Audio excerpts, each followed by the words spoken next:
Okay, here we go. This is a unexpected video. Wasn't planning on watching this show or even, reviewing it. But, when I was trying to find the rundown for the Belgium show from Raw, I was trying to look up, the match listing just so I didn't forget anything. I ended up forgetting the women's stuff anyway. But when I was looking up that card, I came across Roadblock, NXT's Roadblock, which they promoted. I saw them promote the show. I didn't think much of it. I thought this was just going to be a, regular television taping on the CW. But man, when I saw the rating and when I saw the feedback and when I realized that they taped this at the Garden, at the Paramount Theater, I said to myself, holy shit, this looks like one of the best shows ever. I'm just going to say it right now. This isn't going to be an in-depth review, but man, do yourself a favor and go check this out. So I was a little bit late to the party in terms of, where to find, the new NXT on CW. So you actually can't watch it on demand with your cable service the way you could watch Dynamite or whatever. So you actually have to go to the site. I'm sure you could download the app and watch it on the smart TV. You could actually watch it on the CW site. And it seems to be working fine. A lot of these sites, like my laptop is so old now. It's friggin' ridiculous. $3,000 laptop. And I can't even watch Peacock, Netflix, even I can't even get on the Triller now because the browsers are so outdated. So you got to watch them on the smart TV. But you could watch the CW. I'm pretty sure you could watch it on any browser. It seemed to work fine for me. So definitely check it out. You'll have to sit through more commercials than you can dream of. So that's the only negative about it. But other than that, this is beautiful. It was an awesome show.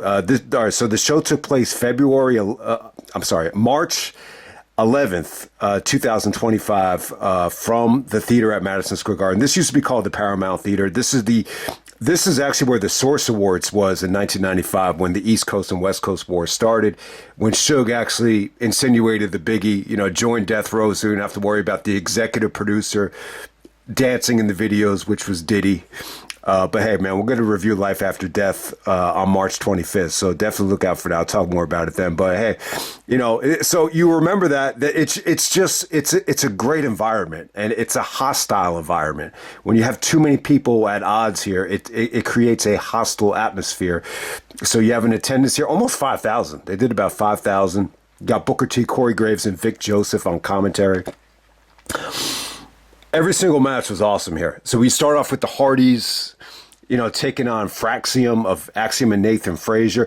One of the things about the show, if this didn't feel like an NXT show, this didn't feel like a TNA show, this felt like a Wrestle Dream, like a Super Show. Like it really did. It definitely felt like more of a, New Japan CMLL, like Wrestle Dynasty type of feel. I'll definitely say that. And then when you combine it, it felt like a smart mark, mostly like loud males in the audience. So this is like a dream come true, man. Like in terms of the card here, in terms of the atmosphere. You love it. So if you're a Hardys fan, you have to see this match. Tons of Hardy chants. This is the most over the Hardys have been in years. Maybe the best match that they had in years, too. It was just awesome, man. The Fraxium team looked incredible. You just saw a lot of high flying for them. The fans were into this every step of the way. Matt Hardy worked the crowd beautifully. Jeff looked more motivated here, than his TNA heyday. So definitely check it out. The Hardys go over, but I thought this was awesome, man. So if you're a diehard Hardys fan, that doesn't give NXT a chance, you have to see this match. It's an essential match if you're a Hardys fan. So next up, we get Jordynne Grace taking on Roxanne Perez. Definitely the weakest thing on the show, but I really enjoyed it though, man. Having Jordynne Grace with NXT, when you put her in this environment, in this spot, it worked out well. I said initially, I didn't think she needed to be in NXT. To me, she's already in the upper tier of the greatest women's wrestlers of all time. I would put her in the same class as Charlotte and, Rhea Ripley. I would even put her above Trish and Sasha Banks. I think she's that good.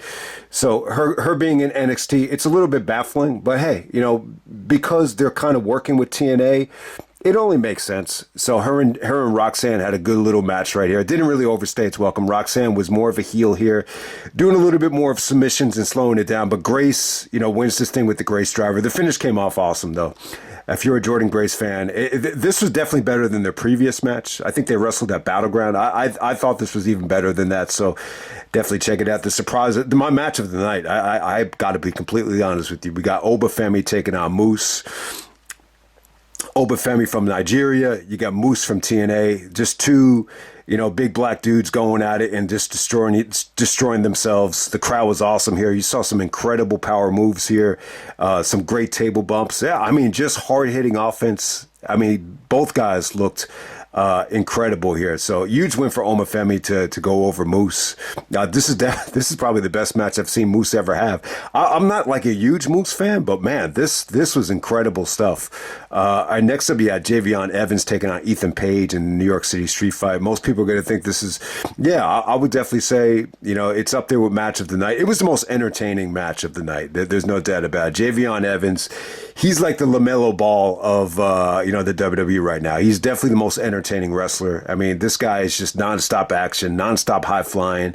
The swirling corkscrew splash that he pulled off was awesome. And he ends this thing with a neck breaker, a springboard, almost like an os cutter onto the chair, while Ethan Page has his neck caught in between the chair. It was an awesome spot. So, he puts away the bully Ethan Page, and New York City street fight. And then he gets kind of mobbed by a gang at the end of this thing. There's like four guys that come out dressed in gang materials and beat up on Javion Evans. It was pretty cool. Yeah, a lot of people were crediting Shawn Michaels as the Booker of the Year, because of the show. HBK as the Booker.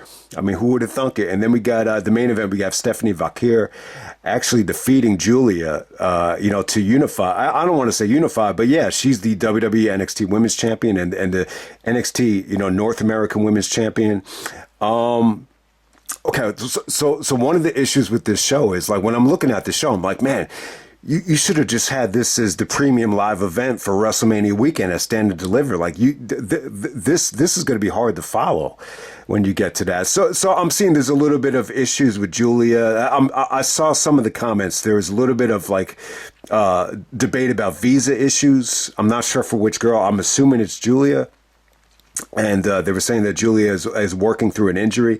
That's why it was cut short. The match was still great, though. I thought you had a good environment here. Stephanie Vaquer, some of her submission work, and she pulled off the Shelley skullfuck, which looked incredible. I mean, she just does it with so much ferocity that it actually looks good. I mean, there is a reverse spiral tap. I believe it was from Stephanie Vaquer, and Giulia actually caught her with a leg scissors submission, and she transitioned into the Rings of Saturn. It was an incredible spot. So a little bit of a taste of what they could do. I think some of the criticism here is that they've had better matches and that they could definitely have a better match at a big time show. But this was still good stuff. This felt like, it just really felt like, two of the best women's wrestlers in the world just going at it in a big time title match. So the whole show was incredible. This is one of those shows that, this is why we watch. This is why we watch wrestling. We don't watch for promos. And I shouldn't say that, but, when it comes down to it, you still want to see great wrestling. I mean, it's tough to review a promo and make it interesting with the Cena thing. But yeah, man, huge week, man. They're going to do a Revolution rematch on Dynamite tonight. If you get to see it, Moxley and Adam Copeland. I'll only review it if Copeland somehow wins the title. I doubt that he's going to win it, though. And lots of good things to look forward to. Destination X review will be coming soon. The very first Destination X, which was one of the worst shows in TNA history when you think of it. But I'll talk more about it in a couple days whenever it's uploaded. But yeah, definitely check out this Roadblock show.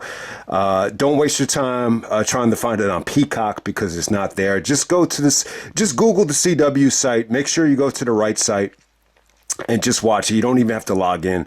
And you have to sit through a ton of commercials, but trust me, man, it's worth it. You get to see talent and a great environment here, so definitely check it out.